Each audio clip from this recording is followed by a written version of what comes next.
Finch. It is marvelous and wonderful to get this opportunity to interview you again, and particularly here in the Morehouse School of Medicine.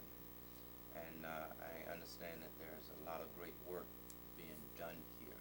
So again, it is our pleasure to welcome you to our story. Thank you very much, Minister Brown. Now, we're doing a series that is called The Centralization of Africa in World History. And it said that truth will set you free. And of course, I don't feel that we are free people, so that must mean that we haven't either been taught the truth or haven't found the truth. So I came to ask you to dig down in your well of knowledge and your great research and try to help us to find our way back home, back to Africa, back to power, in understanding our history and where we're from. And I want to kind of start out with telling you a little how the project got started. My granddaughter brought home her history book. She's in the 10th grade. Showed it to me and asked me what I thought of it, and she said that she thought it was very good because they had included Africa at last in this multicultural edition.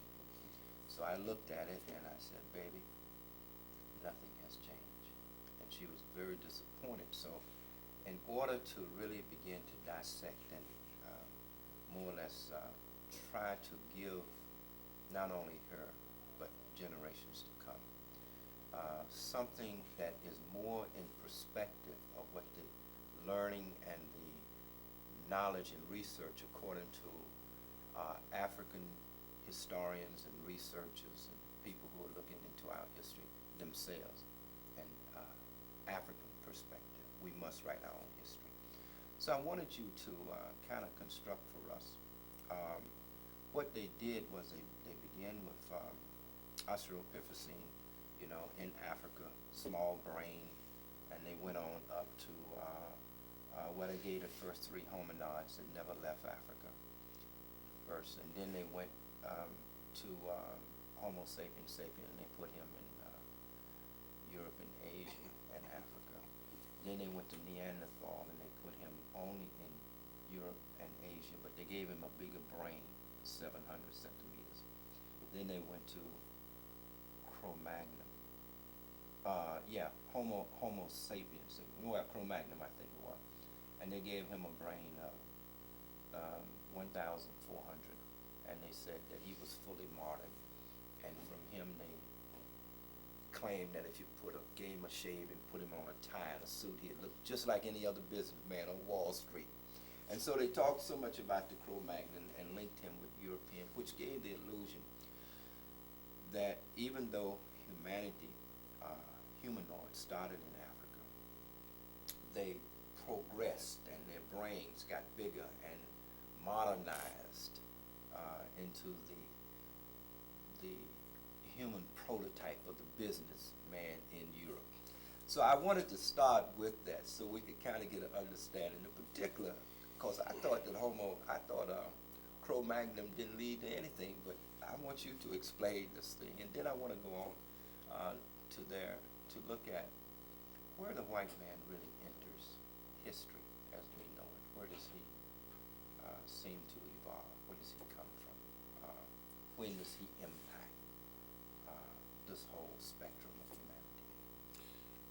I might add, though, by way of starting, to say that there is a evolutionary line between Cro-Magnon on one hand, and the modern business would seem that an example of evolutionary regression rather than evolutionary progression. I certainly wouldn't use the modern businessman as any sort of, shall we say, paragon, example, or model of what human beings have become.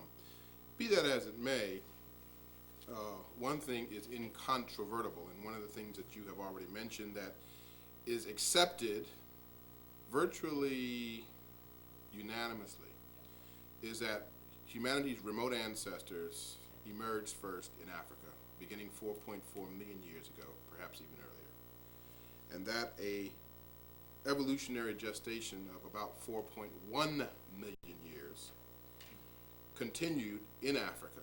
And in fact, none of the, as you mentioned, first hominids even leave Africa until about 1 million years ago. So for the first 3.4 million years of humanity's existence, or human ancestral existence on this planet, it's all happening in Africa. And Homo erectus, which is a human ancestral species that appeared between 1 million and 1.5 million years ago, begins to leave Africa about 1 million years ago, mostly into Asia, actually, mostly into the southern climates. You don't find much Homo erectus, for example, in what is currently thought of as Europe. Taking us down to about 300,000 years ago, when anatomically modern human beings, scientific name Homo sapiens sapiens, also evolved out of Homo erectus on African soil in East and Southern Africa, such that modern human beings, as we understand the term, first appear on African soil 300,000 years ago. At that same time, human beings, because of their particular anatomical configuration of the brain, now have, you might say, the equipment, the anatomic wherewithal, shall we say, to engage in the modifications of the environment that produce human culture. And one can define human culture as that complex of methods, techniques, skills, attitudes, behaviors, ideas, which in a seamless whole enable human beings progressively to modify their environment and progress or evolve stage by stage to what we call civilization. So not only do human beings biologically emerge first in Africa, so does human culture, and ultimately so does human civilization. Human beings, as modern human beings, do not even leave Africa until 100,000 years ago. That is to say, from 300,000 years ago to 200,000 years ago. From 300,000 years ago to 100,000 years ago.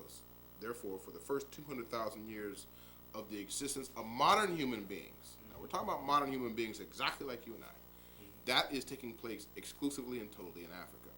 Then about 100,000 years ago, human beings began to leave Africa and in stages and in waves to move to and occupy other parts of the world. Now, Neanderthal. Neanderthal seems to be a side branch, perhaps, of Homo erectus. There is still a lot of mystery as to who actually Neanderthal is.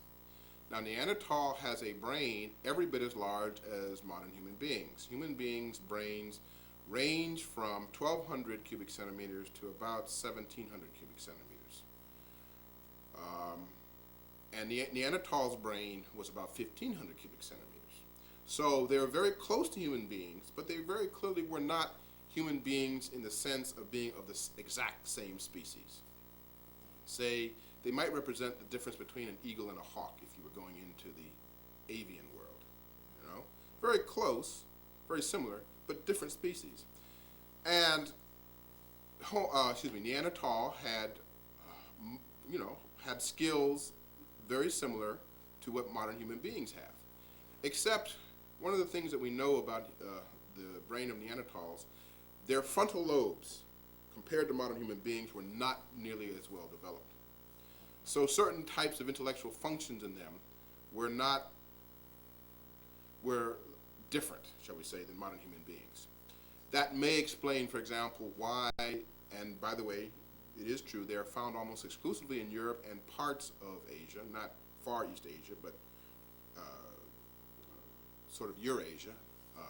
That's where they're almost exclusively found. So they sort of represent a kind of a side branch. And they disappeared totally 30,000 years ago. There's absolutely no evidence of them anywhere after about 30,000 years. So they're only here, there's only evidence of them here on the planet for 30 or 40,000 years. And they're clearly not human beings in the sense that we mean, although they're very close. And they did not seem to have a brain developed exactly along the lines of human beings. Does that mean they were less intelligent or less skilled? I don't know if you can make that an inference, but it just means that there was a separation, a distinction that can be made between the two species. Now, Cro-Magnon. Europe was first inhabited probably about 75,000 years ago. And the earliest inhabitants seem to have been Neanderthal. The first example of modern human being habitation of Europe is about 50,000 years ago, at a time when the Ice Age had receded. Because Europe, one reason why Europe was not inhabited earlier is because it was literally covered over by a solid wall of ice, a mile thick, that had come down from the Arctic Circle all the way down to a line which crossed most of England, France, Germany, and into Russia. First parallel. There, absolutely. So Europe, even below or south of that line, was a very virtually uninhabitable, or at least it was inhabitable only in the same way like the Arctic is inhabitable. Okay, it was a marginal environment, an extreme environment to say the least. About 50,000 years ago, there was a temporary warming that caused, I should say, the glacier line to recede northward. And temperatures were temperate enough to permit human habitation, and it is at this time human beings did indeed move in to what is now Europe. But who were those human beings? What did they look like? Well, they were human beings from Africa, and therefore they had the phenotype meaning outward characteristics of human beings from Africa. Black to brown skin, woolly hair, all the anatomical configurations of people we would today call black Africans. They would have been close or very similar to the people who now inhabit the Kalahari Desert, who are called conventionally Bushmen, but are more properly referred to as Batwa. And those would have been the first European inhabitants. Then about 40,000 years ago, another ice age occurs. Temperatures drop, the glaciers come back down from the Arctic Circle, and all of a sudden Europe is another sort of extreme Arctic environment. Now when you have rapid change in species, one of the things that can precipitate it is an extreme environment, particularly an abrupt change in environmental circumstances. For example, if there are movements of certain land masses, which have happened, if there's a change in temperature, if there's any kind of really abrupt environmental change, you can have a situation that will induce rapid evolutionary change in certain populations. So the human populations who were living in Europe at that time faced two options. Leave, go into a warmer environment, which did in fact happen. But there was a significant group, small, who stayed. And all of a sudden, from a mild temperate climate, they were essentially faced with surviving in an ice age Arctic environment. And over the next 10,000 years, the environmental impact of that situation caused a rapid evolutionary change, which saw depigmentation of the skin, changes in the texture of the hair, even facial features, that changed an essentially African population into a population which later became defined as Cro-Magnon, or Cro-Magnon. And in fact, if you look at Cro-Magnon, Cro-Magnons are about the only white people that you see who have the long heads. That's the thing. That's one of the things that gives it away about Cro-Magnon. They have long heads by comparison to most other Europeans. So yes, they are the European ancestor, but they represent, you might say, a stage, an intermediate stage between the original African population that inhabited Europe and the later, much later, European Caucasian population that we are now associated with Europe. And the stage in between those two is Cro-Magnon. So Cro-Magnon is no more modern or less modern than any other human beings who were living on the planet at that time. They were certainly, and they represented a evolutionary branch of an African population who were the original inhabitants of Europe. And it isn't exactly true, by the way, as I said, that you shave him and put him in a coat and tie, he looks exactly like the European of the day, because all you'd have to do is turn his head into profile like that, and you would see a head that is not European. Now, did he, the Cro-Magnon, this is a step Cro-Magnon then went through that the African Homo sapiens sapien did not go through? No, because you see, okay, people sometimes get confused about the way in which evolutionary change happens. For example, people say, well, if human beings evolved from the primates, higher primates, which are the ones we call apes, how come they're still apes and primates? Because we evolved from primates as a branch, just like a tree. You look at a tree, it's a trunk, and it gives off certain branches. Doesn't mean that the trunk goes away because it gives off certain branches. It's the same thing with human evolution. All human groups can be shown to have evolved out of an original African trunk. The African trunk is still there. And the other human groups that you see, both in Europe and in Asia, who through who underwent changes because of the impact of environmental changes, represent branches off that original trunk.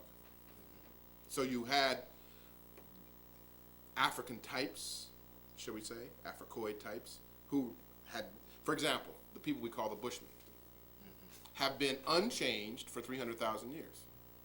The people that we call the Pygmies have been unchanged for 300,000 years. And yet all of us can trace our ancestry back to them. Interesting. Very interesting. And they're still here. Now they're very marginalized. They live in, again, somewhat extreme environments, right?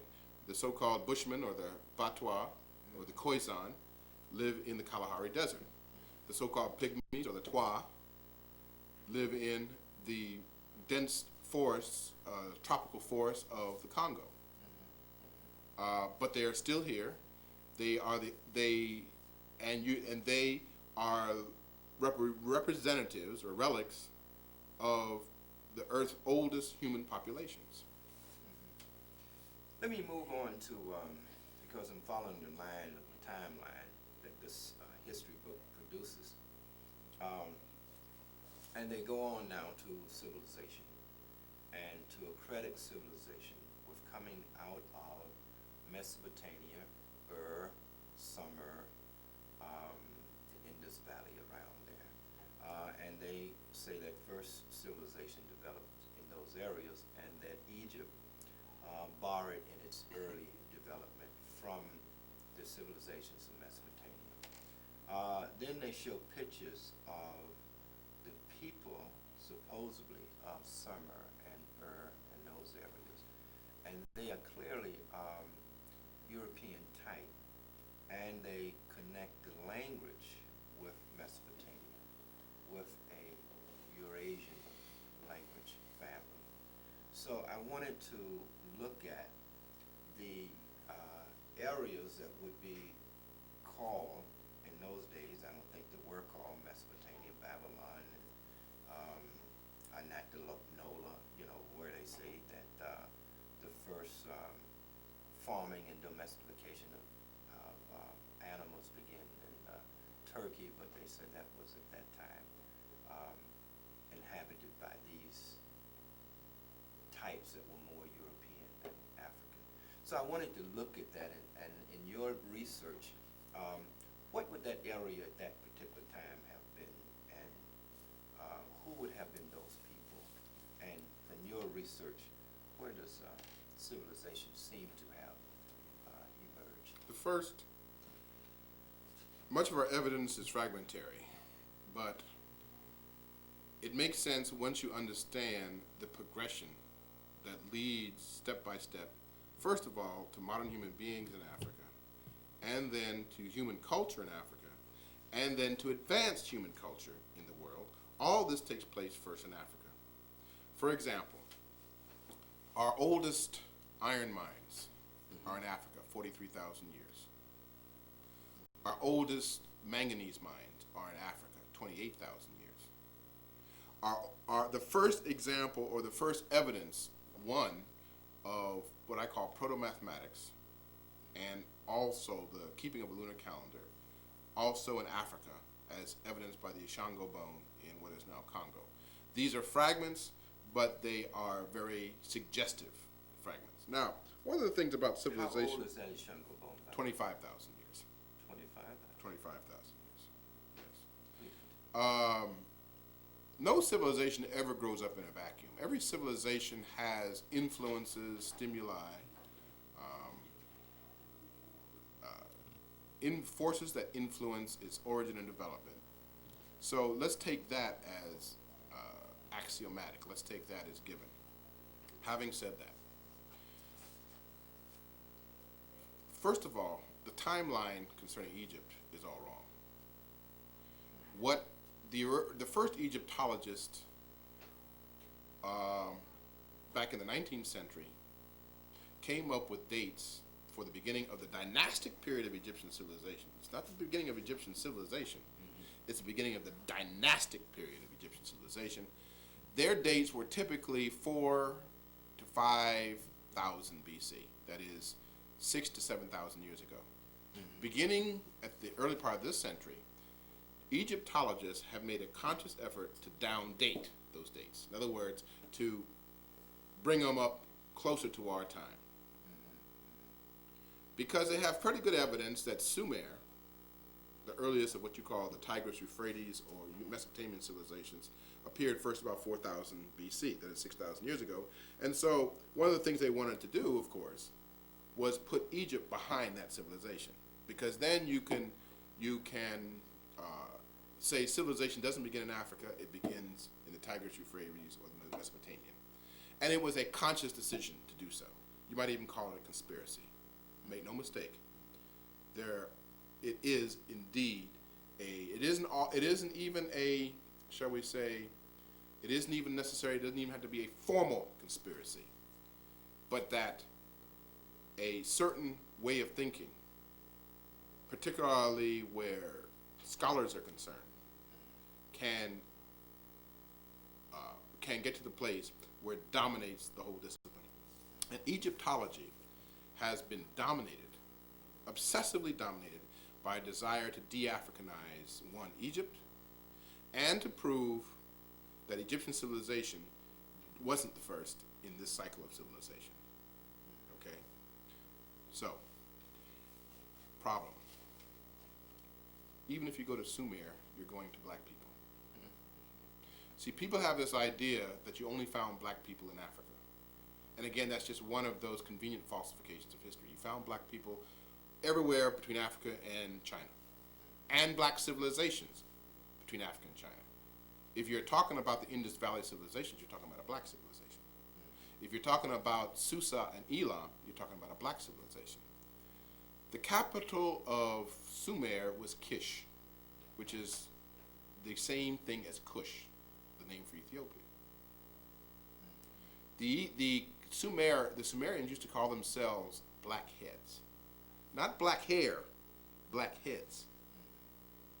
And a man named Rawlinson says if you look at the Sumerian language, it is an Ethiopic language. It's not a Semitic language, because it isn't, you know. So by going to Sumer, you don't get away from black people. You go from one black cradle to another black cradle, of course. But you see, what happened is, later on, there's a so-called Semite. And this Semite is a very, very sort of interesting figure. He's kind of, Semite has always been whatever you wanted to make him. But what, as Dr.Charles said, the original Semites represented a fusion of indigenous, aboriginal African elements in what is today called Mesopotamia and Western Asia, including Syria, Palestine, Saudi Arabia, Iraq. Those areas were all inhabited by a black group called the Natufins. And so the Semites represent Indo-Europeans who infiltrated into that area and began to intermix with the local black population, producing a race of what we today might call mulattoes. And that's what the Semites are and were. And the farther back you go, the more African the Semites are. And during those times, through biblical times, by the way, all the way up until the time of Christ and beyond, there are always pockets of black groups in these areas. For example, many of your Phoenician kings, people don't know that, were actually Ethiopian, ruled by black people. As I have already mentioned, the original civilization of Persia, Elam, whose capital was Susa, was a black civilization. So, again, when you start, what have historians done and continue to do, as you yourself have witnessed? They literally whitewash history. I mean, literally, they really take light-colored crayons, so to speak, and color the figures when they produce illustrations white. Certainly light enough to be thought of as Caucasian. They even do it in the movies. Moses, Prince of Egypt.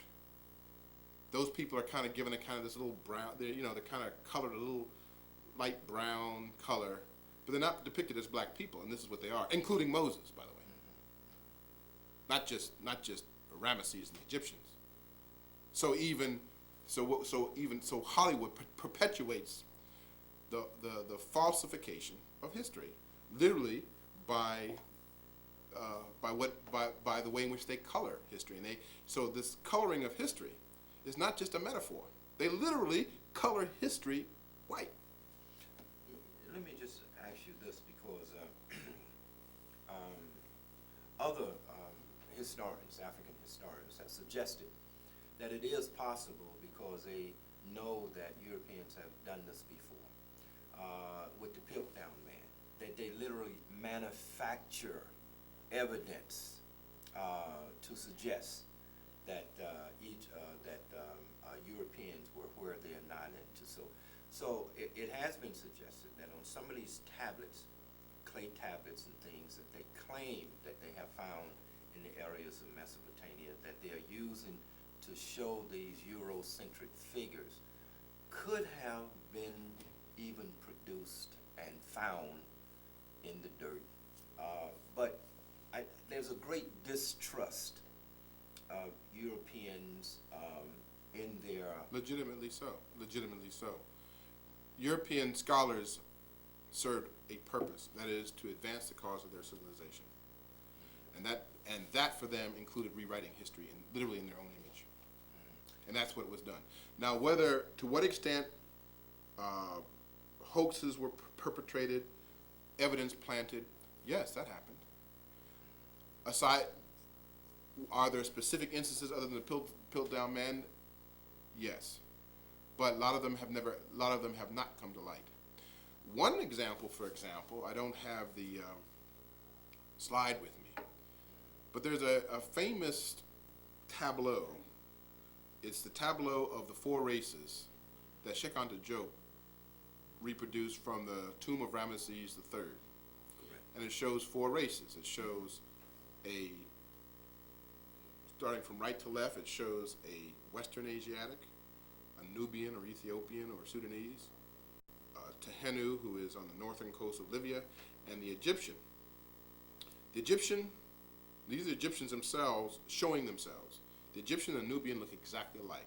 Each of them black in color, and even wearing the same apparel. But the Tehenu, who is the northern Libyan, and the Western Asian are depicted very light, like really flesh color, light, very, very fair. But when I've actually seen this tableau. First of all, it's not 4, it's 16. 4 from each race, or 4 from each ethnic group. But the Tehenu, actually where you see it, is colored like a dark brown. And the Western Asiatic is colored a reddish brown. And so when Lepsius, a German Egyptologist, reproduced this 160 years ago, he just literally whitewashed the Libyan, the northern Libyan, and the Western Asiatic. That's not how they appear when you actually go into the tomb of Ramesses III. So yes, whether I can't cite specific evidences of planted evidence, but you have to assume that it happened, and yes, you have to assume that there was a deliberate attempt to control and falsify history. I mean, this whole business around the Dead Sea Scrolls. Dead Sea Scrolls was found when? 1947. That was 52 years ago. And what has happened to them? How come they have not? Nobody has been allowed to see them except designated scholars, mostly from Israel. because the Dead Sea Scrolls are an Essene document, and they will show exactly the real context of both Judaism and Christianity in a way that the leaders of those sects would wish to avoid at all costs. Let's begin to try and deconstruct what is presented in terms of the civilizations of that area and reconstruct them in a more proper fitting. You've already said that these areas would have been black anyway. But isn't there some information recently that writing, I'm looking at writing as the hub of the civilization in its proliferation and development that could lead to things like the pyramid building and etc. It seems that you would have to have some form of writing to that. That would seem logical, but I think that needs to be some clarification. The Incas, for example, produced a tremendous, what you might call cyclopean civilization. In other words, with all these tremendous megalithic buildings, with moving huge blocks of stone and fitting them together very evenly, and building thousands of miles of roads on mountaintops, and producing crops, dozens of different varieties of crops, without a writing system. They had ways of recording messages through quipu, which are knots on rope, knotted ropes. They use both. They could keep figures and they could record messages. But writing in the sense that we know it was either not known to them or not used by them. There's a difference, because sometimes you find that people know something but don't use it. The ancient Egyptians knew the wheel, but they didn't use it to build the pyramids. That's just one example. Neither did the Incas, by the way. Incas never used the wheel. My point is that civilization isn't always presupposed by a writing system. You usually associate it with civilization, but it isn't absolutely essential in every instant. That's the only qualification I would like to make. Mm-hmm. Well, let's look at writing anyway, just to try to locate it. Right now, I think there was information that in Sudan, in Nubia, Lower Nubia, there's writing found that predates both that which had originally been ascribed to both Mesopotamia and Egypt. Have you heard any information? Yeah, of course, that work comes from the work of Bruce Williams, formerly of the Oriental Institute, around the discovery of a Nubian pre-dynastic civilization that he calls Tasseti. Thank you, Tasseti. That is a subject in of itself. Clearly, it is pre-dynastic. I mean, in other words, it clearly predates dynastic Egyptian civilization. It predates Menes, Menes, who was the organizer and unifier of the two lands of Egypt. And it clearly is Nubian. And clearly it is also pharaonic. The institution of these are a series of graves of 12 different kings who are pre-dynastic and are Nubian and are pharaonic, and where artifacts contain symbols which are clearly hieroglyphic. So what this shows is that civilization comes to Egypt from the south, which the Egyptians themselves always said. They themselves always indicated this. And in fact, they traced it back even further to what we today call the Great Lakes region. What are some of the primary evidence that would underpin that statement? One of them, interestingly enough, artifacts are very, very important. And one of the most important artifacts that come out of the Great Lakes region, going back 20, 25,000 years further, are harpoon points. They were a group. These were a group of people who lived in and around lakes and therefore fished and hunted perhaps hippos and other aquatic animals. And so they had developed harpoon-like weapons. Well, the thing is, you can see these harpoons if you start from the Great Lakes region of Lake Victoria, what used to be called Lake Victoria, and move down the Nile, that is northward into Egypt, and you're an archaeologist, you can find these harpoon points literally going down the Nile to Egypt. from 20,000, 25,000 years ago, all the way to about 8 to 10,000 years ago. Not only into Egypt, but even into what is now Syria and Palestine. You know, it's almost like these harpoon points are sort of markers pointing the way in which civilization moved, or the cultures that give and the peoples that gave rise to dynastic Northeast African civilization moved from the Great Lakes region. Now these harpoon points are hunting instruments. Yes. Also, the Ishango bone. There are markings on the Ishango bone representing number systems that appear later in the Rin mathematical papyrus of 4,000 years ago. Wait a minute. I want you to go back on that. I want you to Okay, it's very simple. For example, you look at the markings on the on the Ishango bone, which give you the numbers for 1, 2, 3, and 4. Those same markings appear in the number system of ancient Egypt in the Rin mathematical papyrus. Also, the man who discovered the Ishango bone said the number system that you see on the Ishango bone, which is now 25,000 years ago in the Great Lakes region of Africa, showed the technique of multiplying by duplication. That very same technique is the technique used in the Rin mathematical papyrus. So there is a suggestion that there is a direct connection between prehistoric mathematics, if I can use that word prehistoric, Paleolithic mathematics in Africa, and dynastic mathematics in Egypt, even though those eras were separated by a period of 20,000 years. Now, during the same period, I'm going to come back to Egypt, but I want to jump back up to Europe. What was happening in Europe around this time, or when the Europeans began to make a impact in terms of creativity and contributions to civilization that can be pointed as moving humanity forward in the development of technology and such? Well, I mean, what you find about the Cro-Magnons were very accomplished artists, for example. Their cave paintings, a lot of their bone carvings, a lot of their some of their sculpture show very skilled technique. But it's technique that you could also, that really seemed to have come to them from Africa, because it's technique that is found also in Africa at the same period.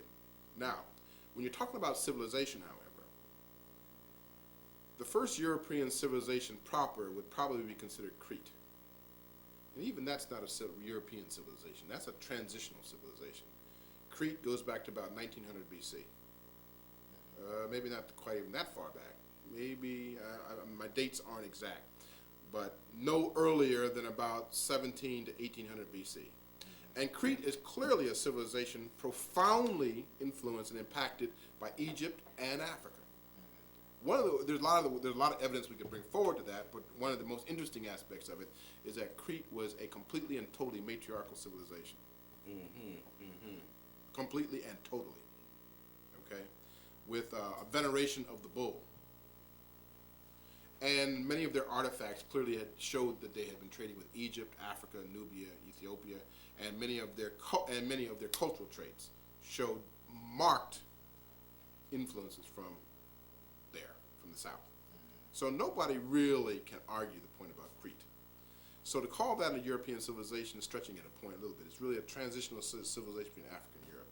The first sort of indigenous European civilization is Mycenae. Mycenae is sort of when Crete disappears. Crete declines after begins to decline pretty rapidly after a volcanic eruption on the island of Thera, 1456 BC.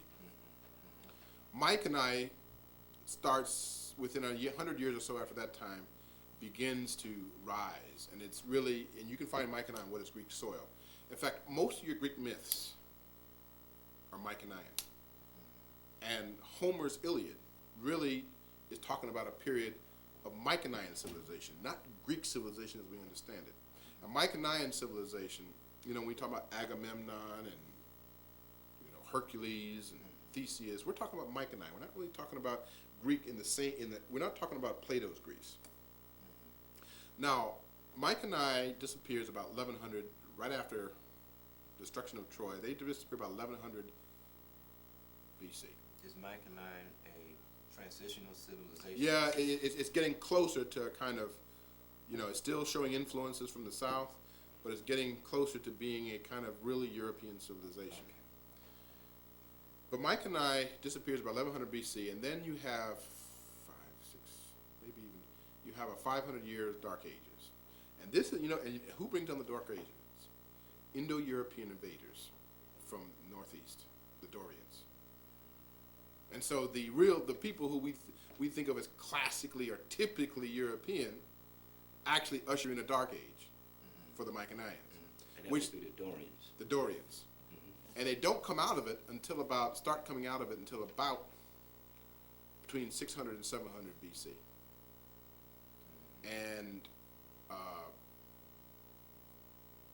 And when Homer starts writing, he's not writing about the Dorians, who are the Greeks proper, or the Achaeans. They got a lot of names for them. He's writing about the Mycenaeans. Who then starts the civilization process in Greece? Since Mycenae has disappeared, and although there are certain things that of course survive, one of the things that doesn't survive is the old matriarchal structure, because the Dorians are aggressively patriarchal. Women are second-class citizens, not considered very important. And in fact, in Greek mythology, what you find is this clash between the ancient matriarchal religion and the patriarchal religion of the invading Dorians and other types that came in Greece at that time. Who then civilizes Greece? Well, who is Greece's first philosopher? Greece's first philosopher is not a Greek.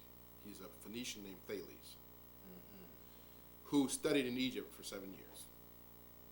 Then Thales has a pupil who eventually becomes Greece's greatest philosopher, and in fact coins the word philosophy, whose name is Pythagoras. And he is not completely Greek. He's half Greek and half Phoenician.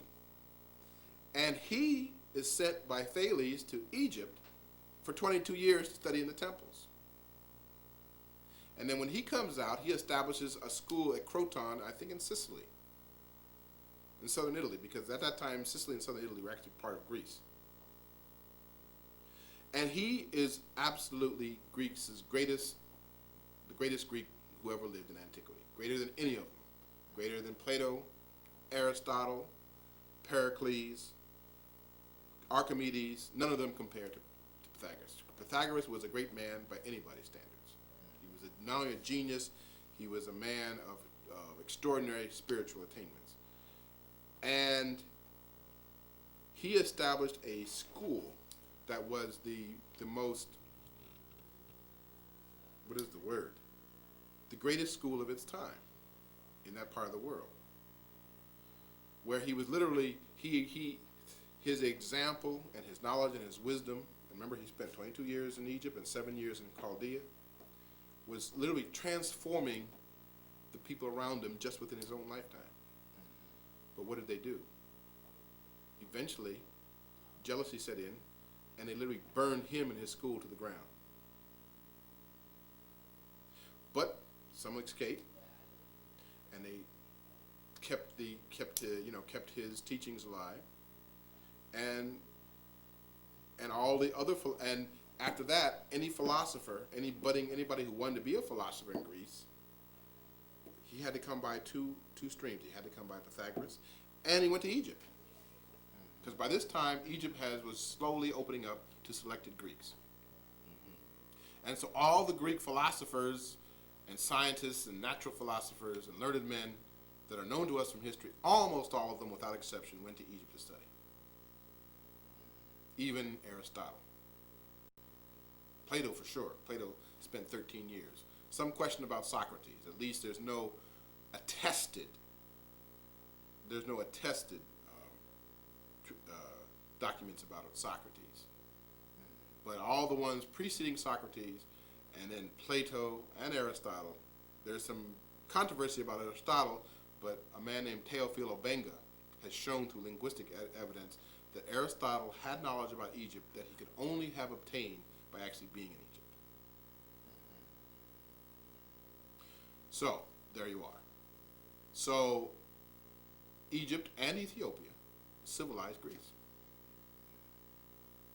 So when Western culture talks about the sources of its civilization, it isn't Greece. Certainly isn't Rome. It's Egypt, or it's Northeast Africa, better way of thinking of it. That's where you look for the source of Western civilization. Now Europeans will not acknowledge that, of course. Anymore, well, just like Jews do not want to acknowledge the fact that the early Jews were black people, and that Judaism was an offshoot or offspring of Egyptian religion. Christians don't either. And yet all of those things are irrefutably true. Now the Greeks and the Romans are almost the same people, but what did Rome then add to the development of the march of civilization? I want to look at Rome and its impact with northern Africa. Yeah, Rome was a couple of things. Interesting. The word Rome in Greek means brute force, and that's Rome. Rome's genius was military. That's all. They were also had some skill as engineers. Built roads and aqueducts and that sort of thing.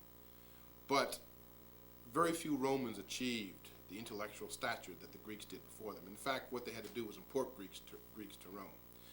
So what they did is they created an imperium, that is an empire, and created a kind of stability in that area that allowed dissemination of ideas from the Greek world and also the Hebrew world. Because it's right before the period of Rome that the Hebrew Torah is translated into Greek. This happened about 250 BC. This is 250 BC? Yeah, that's about right. 250 BC, under the Ptolemies, who were Macedonians. And so for the first time, Hebrew scripture becomes available to the wider world. And the Hebrews stop being this kind of obscure, insignificant little people that nobody cares about. And that also becomes the seed for Christianity. One of the seeds, I should say, or one of the sources of Christianity. We go into that. So what Rome did was make possible the rise of Christianity. That was its main. And of course it gave its language to Europe. In Latin for 1,000 years was the lingua franca of Europe, and so most of the learning came to Europe, such as it was, from Latin, because even after the fall of Rome, Europe had its 500 years of dark ages, and it was the Arabs and the Moors that re-civilized Europe through Spain, mostly, and it was monks and priests who translated works in Arabic into Latin. But ultimately what Rome did was make, you might say, is make the world safe for Christianity. Christianity would not have survived in the way that it did without Constantine taking it over. It would not have become the religion that it did without Constantine's protection. But just listening at this and looking at the progression of European history, then Europeans have a very short history in the span of human existence. Yes. It's only very short, and if you then said it went into, after Rome, a 500-year dark ages, Rome falls around 400 or something. If you put 500 years of that, you're up around 9 or so, and if you say then that the Moors came in and brought back the light, then we're almost, before the Moors leave, we're up to 1400 when they emerge again and come into Africa for enslavement. But can you kind of capsulize that, and then I'll kind of be finished with European. Well, I don't know. I mean, there's a whole lot of. I think you just capitalized it yourself. I don't know that I could add to that. I don't know if I could capsulize it any better than you just did.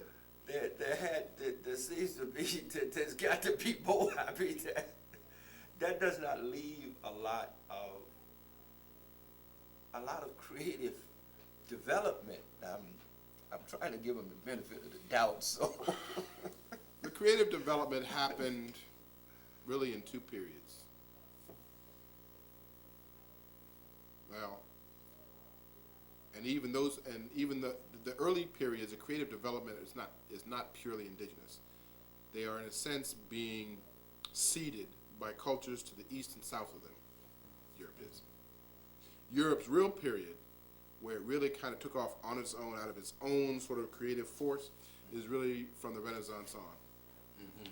From about 1500, about the time, in fact, of the Columbian voyages, not the Columbian discoveries, the Columbian voyages on, that's when Europe sort of takes off on its own, you might say, as an independent force. And what period are we talking about? We're talking about, say, from about mid-1400s to the present day. So that's 500 years. All right. Then let me ask you this then. Europe owes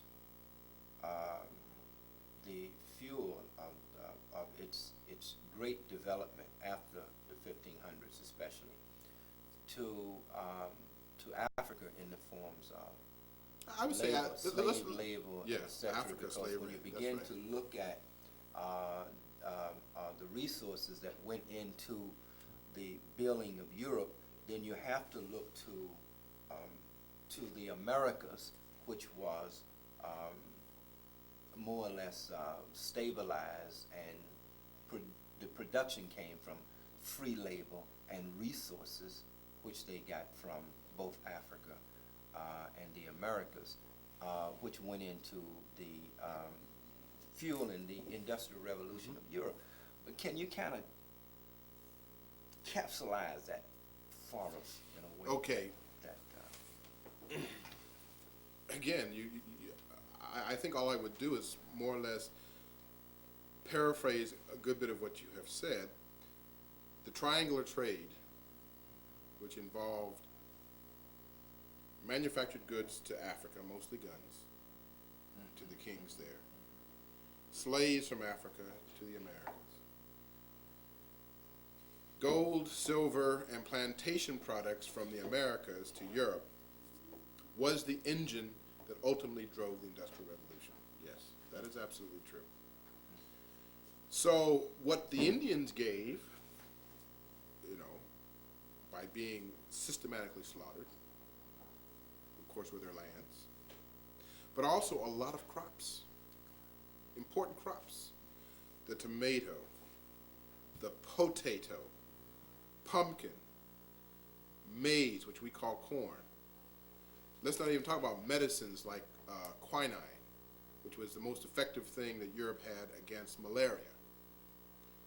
And we could go on. There was dozens of crops which could be used both as food and medicines that were added to Europe's, to the world, but specifically Europe's store of foods and medicines that weren't available to them before. Very, very important. Then African slave labor generated the profits on these plantations, because the plantations ultimately produced more wealth than the gold and silver mines, even though that's what Spain and Portugal were looking for first, and that's what drove them, that greed for gold and silver.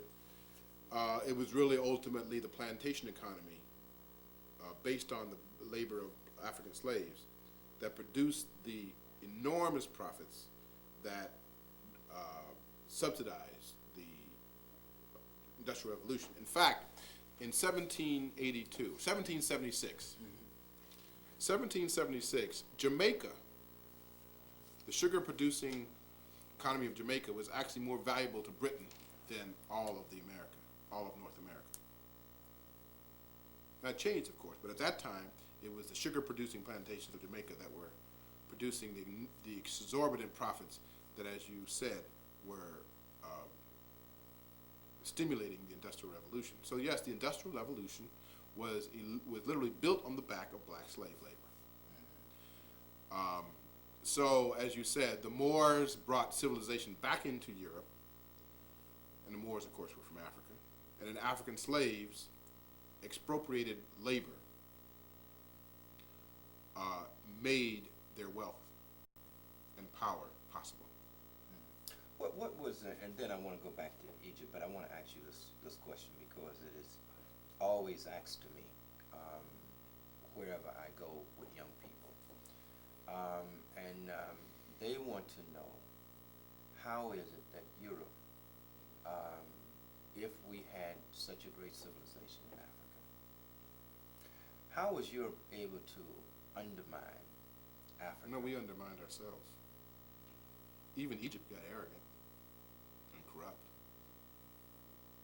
All of our, and particularly in the last 500 years, we have been poorly served by our leadership.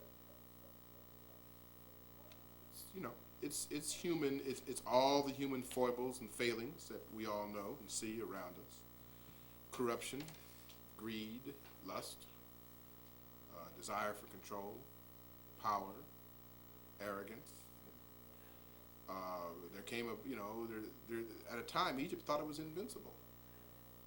Thought that its civilization was never going to change or fade or disappear. Basically became decadent. And you can see evidence of that corruption and decadence in other African civilizations even after Egypt declines. So all Europe did was take advantage of our own weakness and our own contradictions. The thing about the slave trade is that there was an internal African slave system, very different from what the chattel slavery of later on, because first of all, slaves never lost their personality, their humanity, and in fact, in many African countries, the slave actually became very powerful compared to the ordinary citizens, because the kings used their slaves against their own aristocracy. They would raise their slaves up to be generals and counselors and ministers as a buffer against their own sort of very fractious nobility. And so the slaves often became as powerful as the king, and not unusually married into his family. Be that as it may, it still was a slave system, and what Europe did was come in and subtly play African powers off against one another to take advantage of that system, because African kingdoms had gotten to the point where they viewed each other with greater enmity than they did the European. The enemy of my enemy is my friend. And so they were very susceptible to being manipulated, particularly by the trade in firearms. And they had to have firearms in order to protect themselves against depredations of other kingdoms. And what is the only thing the Europeans would accept for firearms? Slaves, human cargo. So,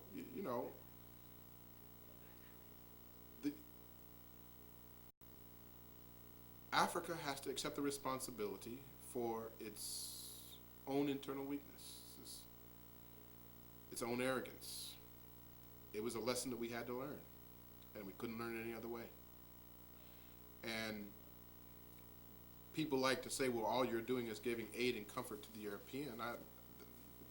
That doesn't concern me, what the European thinks about it. The European has his own karma. The European has his own fate to meet. The European has to meet the consequences of his own historical actions, not only against us, but against everybody in the world, and against the world itself. I'm not concerned about that. Ogatamele said, Griot said about Ogatamele, he said, Ogatamele, the Dogon sage, he wasn't concerned about Europeans. He was content to leave them to their fate in the north. So all Europe did was take advantage of an inherently corrupt situation.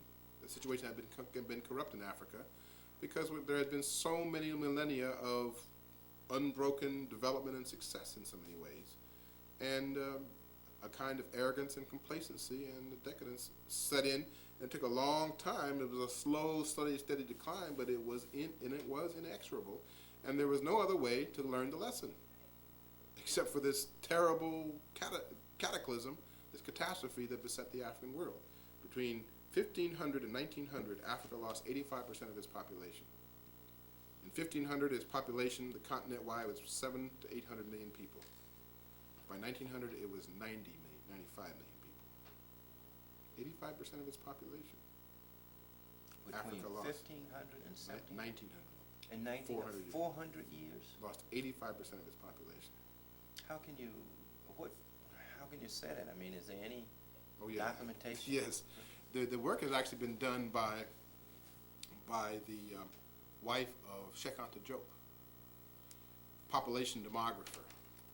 And she was able to pull out evidence that showed what the population was of certain African cities and countries around 1500. She was able, there's ways in which you can actually arrive at a reasonable estimate of what the population is within a certain range. And she says the population ranged between 500 million and 1 billion people in 1500. So if you kind of take a median between that, it's about 700 million people. But more definitely, by this time, you know, there are more figures being. When you get to 1900, you're talking about 95 million people. We don't even know how many people died in the Congo, which was just one big plantation for King Leopold of Belgium. Some people estimate it may have been as high as 50 million people. And wait a minute, hold it. This is mind blowing. What kind of figures are you talking about Africa lost during those 400 years? What kind of figures? When you say what kind of figures? What kind of numbers you take? If she lost 85% of her population, what does that translate? 600 million people. 600 million people. Now we're talking, when I say lost, that's lost to Africa. That means either war, famine, and depopulation through the slave trade.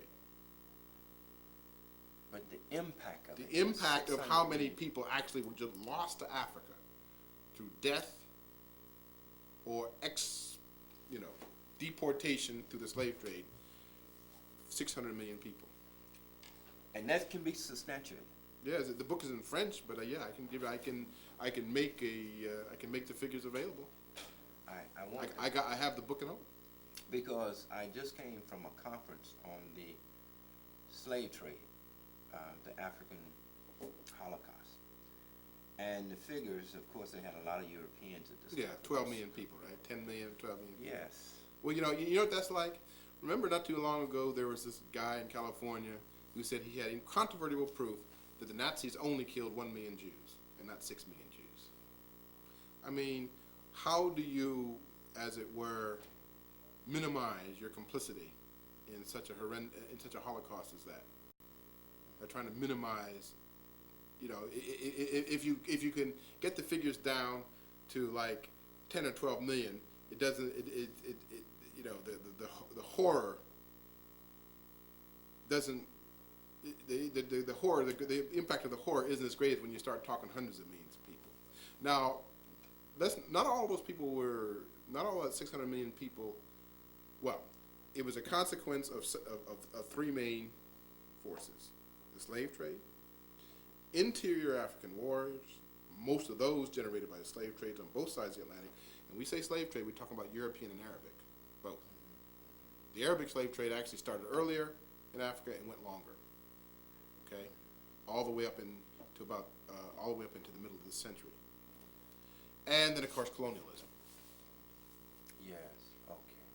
So we're taking in the whole 500 years period. With that, let me ask you a few other questions because they're skimming in my head. Okay. The Indian population had almost those same kind of numbers. In Mexico alone, in less than 50 years, the population went from something like 60 million Indians to something like 5, just in Mexico. So, I mean, check out what the Spaniards used to do to Indians. You know, the Indians, they spent a century or two pacifying Indians, right? And they had these big Mastiff dogs that they bred in Cuba to help them hunt down Indians. So these dogs were trained to hunt down and kill Indians. Now, whenever they went on any of these expeditions, they would take Indian captives with them. What do you think those Indian captives were for? To feed the dogs.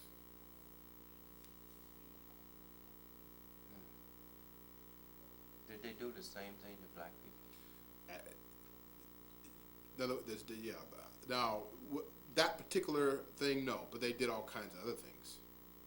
They did all kinds of other things to break the spirit, to torture, to maim, to, stuff like tearing live babies out of the wombs of pregnant mothers, like painting, like getting a female dog in estrus, taking some of that female dog's, the stuff that she exudes during estrus, painting it on a woman so that a male dog would rape the woman. And all this was, did they have schools? I mean, a lot of people think that the Europeans, first of all, did not really do a lot of invading into Africa with arms to capture slaves, to capture Africans, that most of the Africans were brought to the coast, that they didn't go into the inlands. Most were brought to the coast and traded to the Europeans for goods, but the Europeans themselves did not raid into Africa, did not carry raiding parties into Africa. Does your research? Both and. It is true. West Africa was the Europeans' graveyard, but clearly, and so good bit of that is true as far as it goes. But clearly, there were many instances, particularly with the Portuguese, where yes, Europeans were at the head of raiding parties that went into the interior. In places like in Congo, the Portuguese would take over whole countries. I mean, what do you think the War of Nzinga was against the Portuguese? The Shanties. Yeah. So it happened both ways. It happened both ways. The Europeans, in terms of undermining the economy of Africa, well, first of all, most of us do not see Europeans coming to Africa with a plan. And I think that if you can explain if a person has a plan and another person is unaware of the plan, but it was definitely organized. So if you can kind of explain maybe the organization that went into the development of the slave trade and the process and the modality of it, then we can get a better understanding of how this, of how all of these deaths and this turmoil and this internal confusion can arise out of. First of all, you have to understand, one of the things that my recent studies have shown is that probably from 1000 BC, perhaps even earlier, all the way up until the time of Columbus, there was a worldwide network of trade involving America, Africa, the Arab world, and the Asian world. Across the Atlantic and across the Pacific and across the Indian Ocean, across the Mediterranean, as well as across land routes, there was a worldwide system of trade and diplomacy. This is before Columbus. We're not talking about Africa, before Columbus. What the Portuguese and the Spanish managed to do with with Prince Henry the Navigator first, and then people like Vasco da Gama and Columbus and those that came after, because they were more aggressive, less scrupulous, they literally systematically took over that trade. The spices of India and the precious stones and jewels of Asia and ivory and gold from Africa and slaves and certain kinds of plant commodities, were taken over systematically by first Portugal and Spain, and then later they were superseded by England and Holland, and to a lesser extent France. And the system was what they call mercantilism. Is that what you did is that you established trade monopolies with your colonies. In other words, the colonies could trade only with you, not with anybody else. So the East India Company, and there was a Dutch East India Company and there was East India Company of England, systematically destabilized, deconstructed, and took over whole nations and kingdoms in the Far East. That's how India came under England's control. That's how Indonesia came under Dutch control.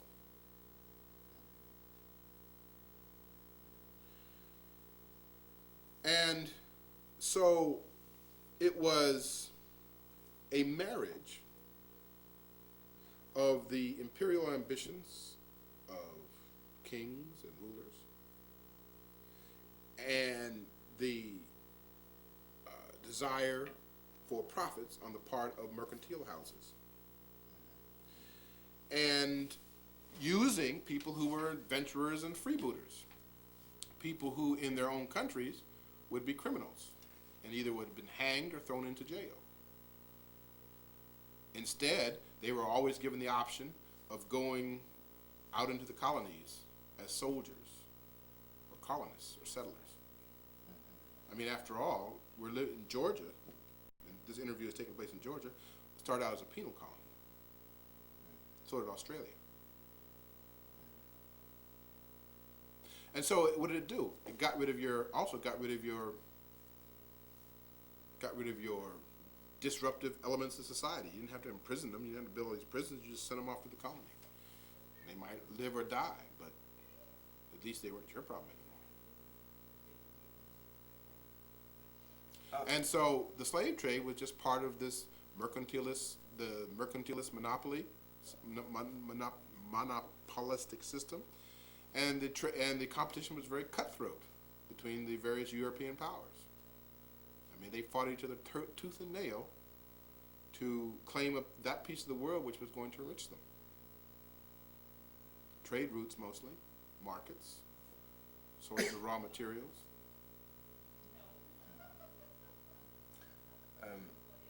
And Africa fed right into this and never saw what was going on? No. They were too, first of all, Africa was too inward looking by that time. African countries, well, I don't want to stretch that point too much because you found some of your Islamic African empires like Ghana, well, Mali and Songhai, but Ghana, Mali, and Songhai, of course, had connections with the Arabic world through the gold and salt trade and through Hajjs that were made by certain West African kings.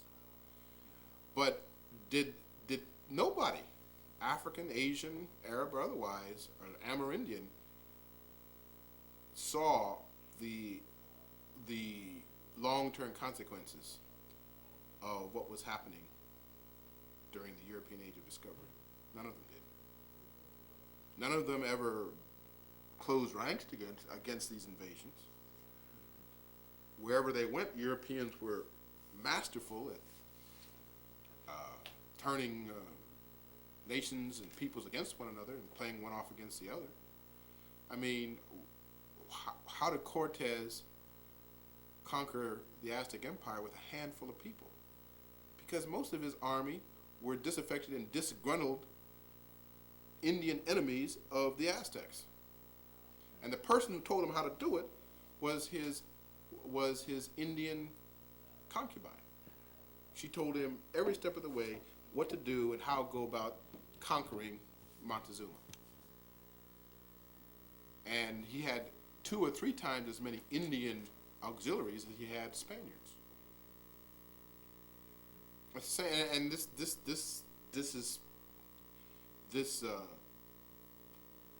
is repeated again and again and again. India, Clive, and took over large swatches of India with almost nobody, just playing off one Raja against the other.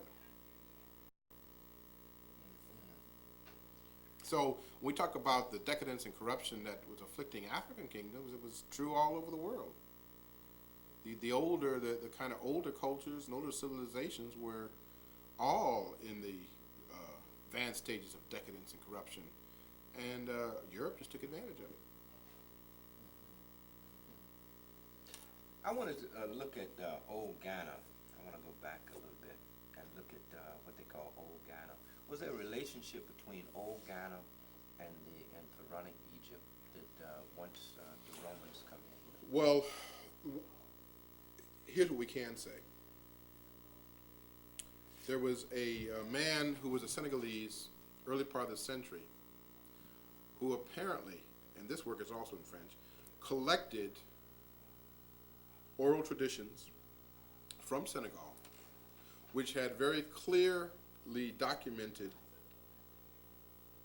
stories or histories of 6 migrations from the Nile Valley westward to Africa, beginning 600 BC and continuing for 1,000 years afterwards. And those oral histories are still in existence and have been rendered into French. So that is the only way in which I can answer you in the affirmative. And I think, for example, and this is my speculation, that the Dogon represented the last of those migrations.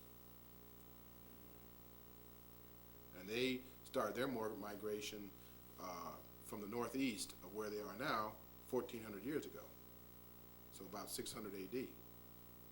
So I think they represented the last of those migrations from the Nile Valley westward. I want to go back to Egypt and I'll begin to come in, but in terms of understanding, of applying the history and the science and the knowledge to us today, it's one thing to look at the pyramids and to look at temples and say we had a great history, look what we built, but it's an entirely different thing when you understand the relationship that these edifices had to the internal society and how that society then fed the spirit of the individuals and how everything was nourished by that culture that produced these great edifices. These great edifices had a relationship to the culture and to the people. And in order for us to be able to, I think, internalize a lot of the history, a lot of what we see, to bring it home, we need to understand the relationship. What produced them? What was it that drove them, that these edifices just emanate out of their being? What was that relationship? I'd like to look at some of the temples and some of the... Well, I would say, the only way I can answer that is to say, from where I sit, now I've been looking at these questions now, or these issues, and doing this studying and reading. Let's see, I guess it's 28 years since 1971. And finally I came to the conclusion that dynastic Egypt, dynastic Kemet, was the product of a ruling group of adepts. Even the pharaohs were adepts. That is, individuals trained in all forms of knowledge, but also trained to achieve maximum control of themselves, of their senses, of their faculties, and of the ability to plunge into or to search in the world itself, in the universe, for knowledge.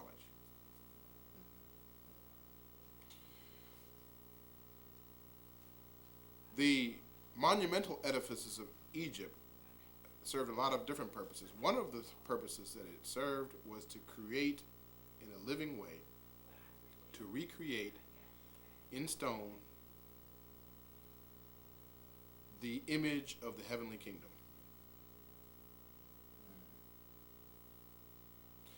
To also create sanctuaries where power could be preserved and protected.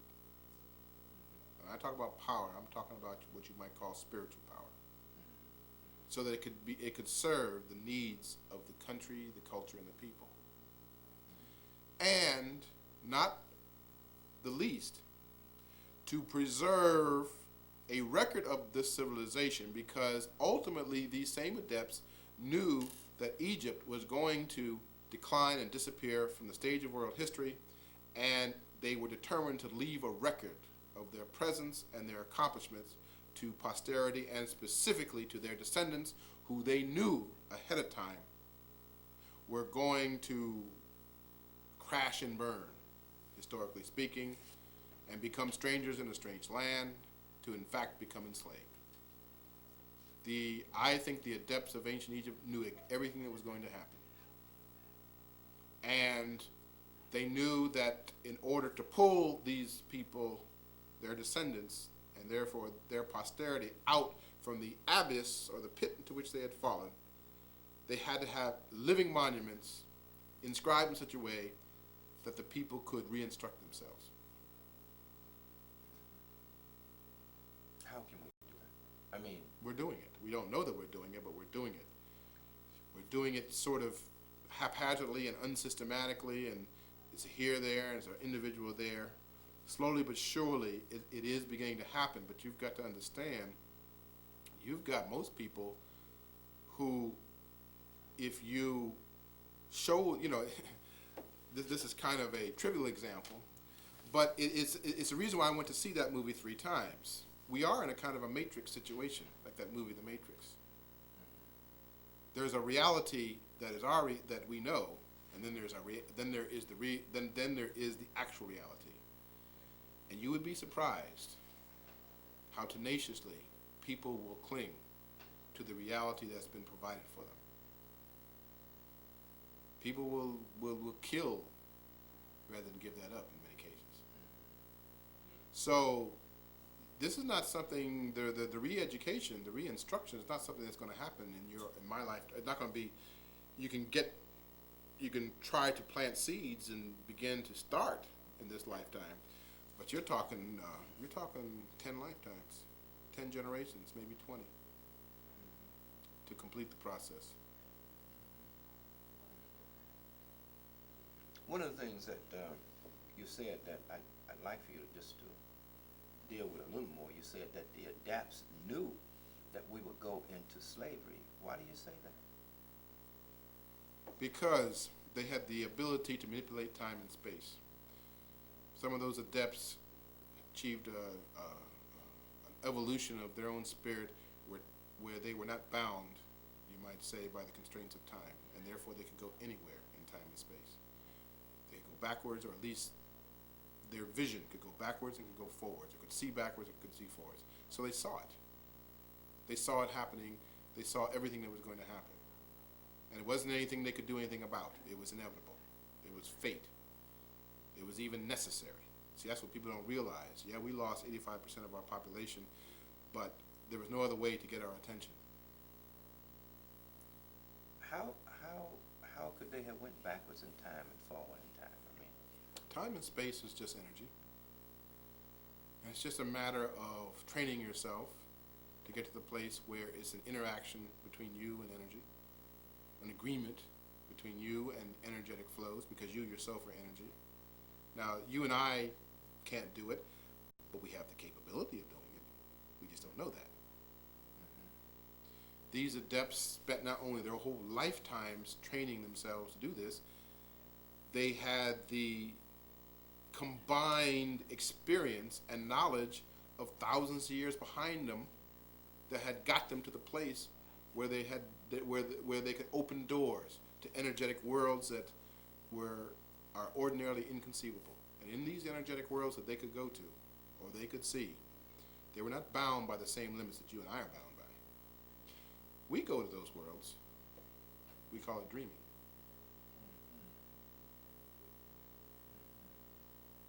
Let me ask you, and we really are coming down, but I'm going to take a path on the way down. To try to understand some of what they did and their capabilities, I know that you know a little about astrology. And I want to end with a question later that I'm going to ask you about astrology, so I want to set it up.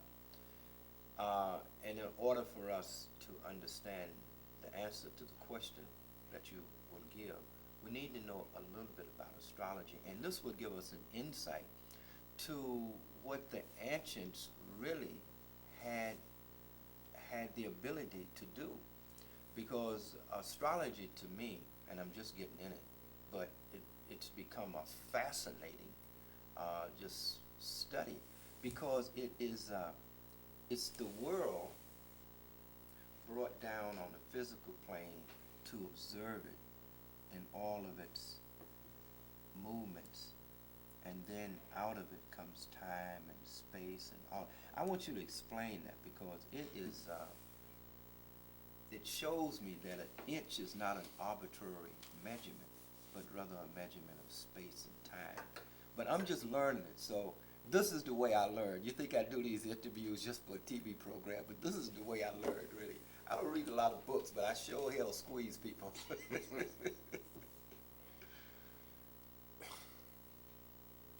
We're in a universe. What does that mean? Universe implies a oneness, right? Mm-hmm. And the Dogon say, and the ancient Egyptians said the same thing. The Dogon says that the universe is a thought in the mind of the Creator. Mm-hmm. That means the universe has essentially a mental, or is made up of consciousness. There are, we know of 4 dimensions, or at least modern physics does. Using this. There is length, there is width, there is depth. That's 3 dimensions. The 4th dimension we add to this, and Einstein did this for modern science, was time. And time is just movement through space. But there is indeed a 5th dimension, and that 5th dimension is mind itself, or consciousness. And it contains and encompasses the other 4. And it is what allows us, consciousness is what allows us to move faster than the speed of light. And it even allows us to be in 2 places at one time, as the ancient adepts were able to be. And the modern adepts, many of them can do. Now, why am I saying all this? Because we are made up, if it's just energy, that means we're related to everything in the universe. And we are made up of exactly the same things that stars are made up of. Now, one of the things that modern physics realizes is that what we call time, space-time, the universe, matter, is not discrete individual points, but is actually a tapestry, a fabric. So the smallest little thing happening in that fabric ultimately impacts things happening in that fabric that can be many, many light years away in both time and space. Which is, by the way, which is, you might say, the source of divination. Divination basically says, you can, since you are a reflection of everything, since you are connected to everything, since you're energetically related to everything, things in your environment give you a way of reading what is happening to you. Okay? Ultimately, the movement of the stars, it's probably not so accurate to say that the stars influence you.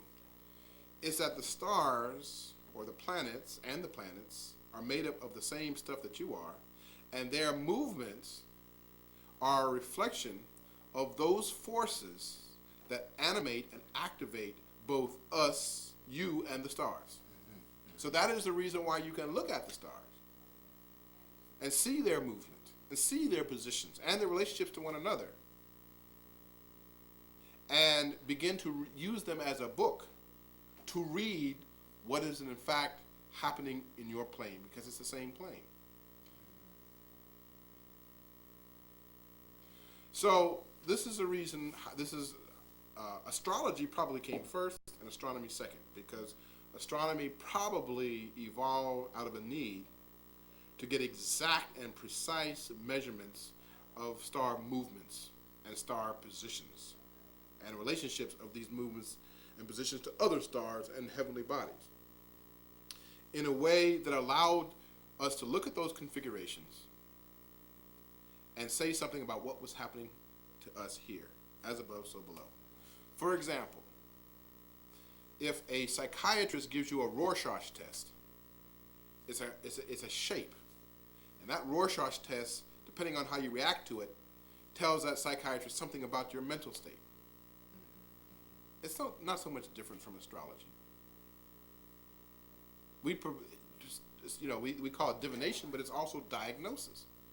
And how do we diagnose? You diagnose things by getting histories, by getting reactions, by seeing how the connection between people and forms and shapes. So astrology allows us to do the same thing as does other forms of divination, whether it be the cowrie shells, bones, the flight of geese, palm reading. Because everything, all it really means is that everything in the universe is connected in a very close and intimate way, and nothing happens in the universe that doesn't in some way impact you or affect you, and vice versa. So this is the reason why the ancients always saw the heavens as a book. You might call it a book of fate. And if you knew how to read it, yes, you could know your fate. And it is incumbent upon everyone to know his fate, because everyone has one, and it's his or hers. And in that fate is a task that everyone has. Vast majority of the people are completely oblivious to the task that they have in their life, defined by the fate that's been given to them. And the only way you make a difference in this world is if you make a concerted effort to fulfill your task. And that is tied to your fate. And fate isn't given you by the stars. The stars are a book or a way of measuring where you are in this journey of fate.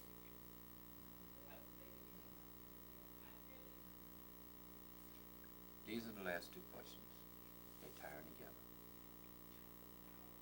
The state of Black America that we're in now,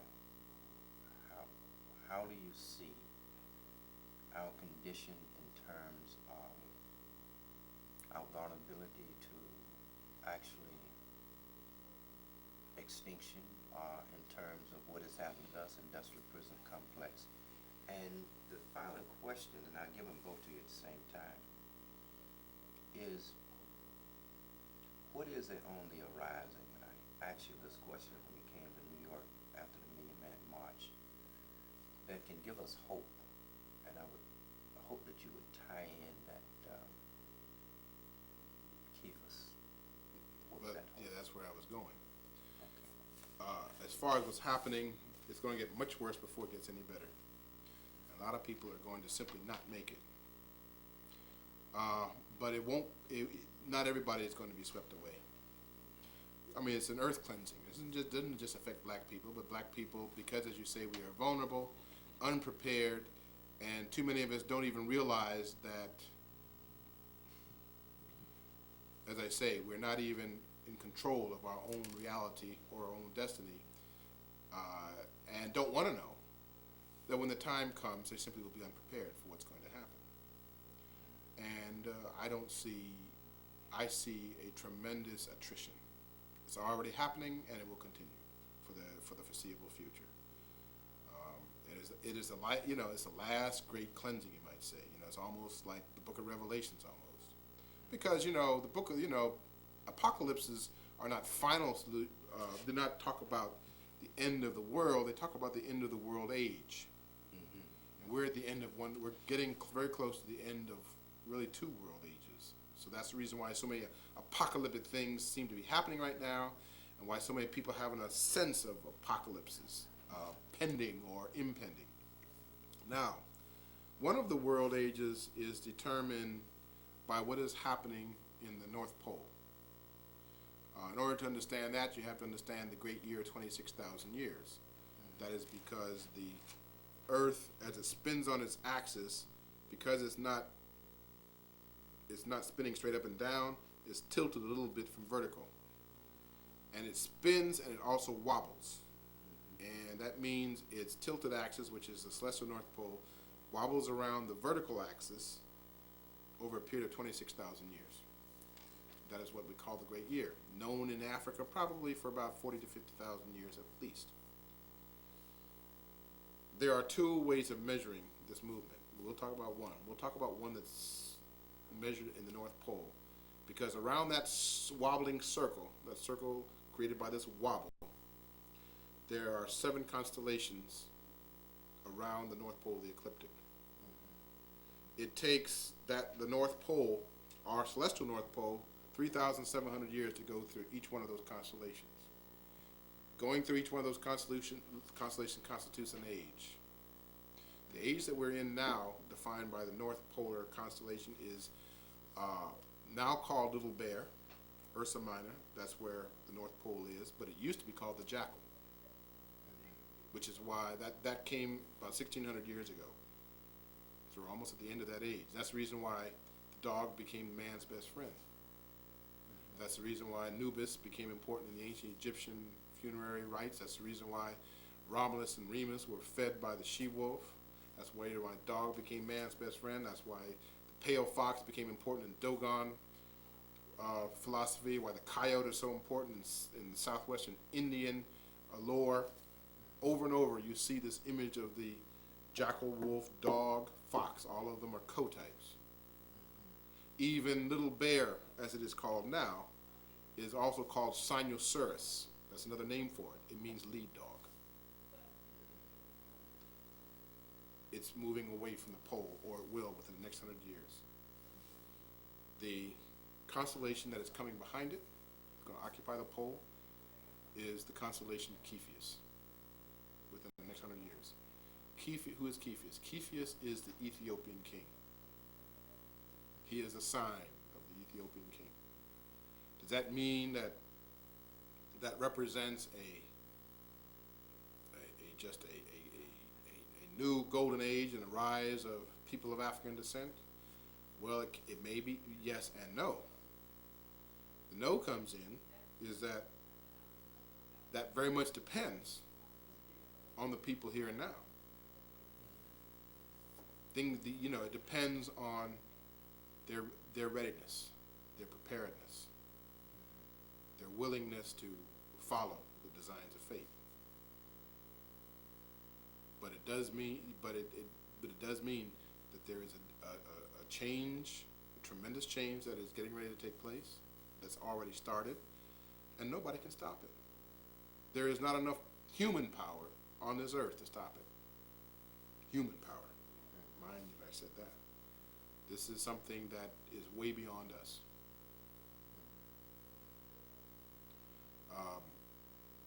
And I forgot the second part of that question was the hope, Oh yeah, well I kind of did. I kind of. Yeah.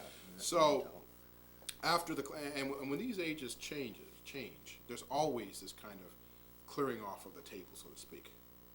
The old is swept away in order to make rise for the new.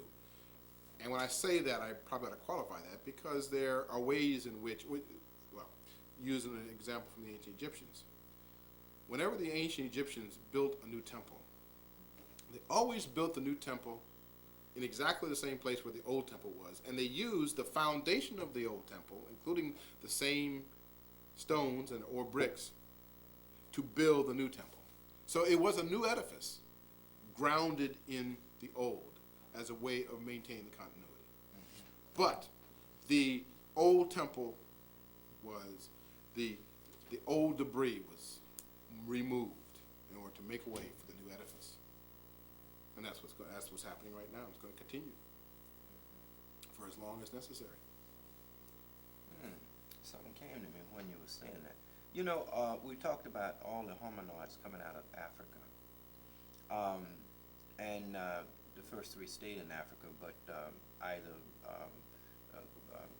they did not, they lasted millions of years, but every time the Creator got ready for maybe a more advanced hominoid, he went back to Africa though to create the next one, and all 6 of them he has returned to Africa, or she creator, or whoever creator, my creator, and started again in Africa.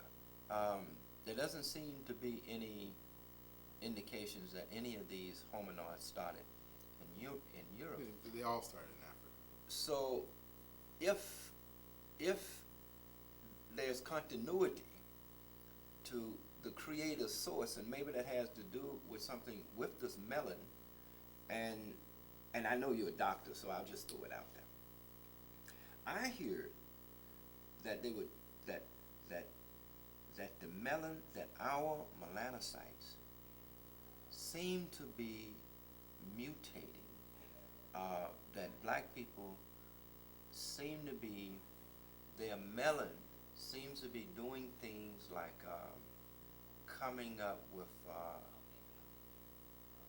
ways of surviving the AIDS in Africa, coming up with ways, this melon seems to be doing unbelievable things in almost like a mutated, in somehow preparing us to survive. Have you heard anything of it? I will only answer it in this way. There are other people who can talk much more knowledgeably about melanin than I can, but I will say this. One of the things they found among Kenyan prostitutes that nobody expected, there are Kenyan prostitutes who apparently are immune to AIDS. The only reason why they know, they followed them for years, and they should have had AIDS, and they never got it. It's just a small number. And it doesn't seem to be possible to infect them with AIDS, no matter how many different kinds of encounters they have. And that, in Kenya anyway, that's where the AIDS, HIV virus first showed itself, was in the population of prostitutes. But 10 years later, there seems to be a small cohort of them who are simply immune to AIDS. Now, that to me is tremendously significant. I'm not sure what that means, practically speaking, but it does mean that AIDS is not going to wipe us off the face of the earth, no matter, even if, well, it just isn't going to happen. Even though 2/3 of the AIDS cases in the world are in Africa. 12 million people in Africa have died from AIDS. It isn't going to wipe us out, no matter how devastating and terrible a scourge it is and continues to be. Dr. Finch, I want to thank you. It's been marvelous, and I'm sure that our audience of our story will be ringing the phone off the hook. Thank you again. It's really been great.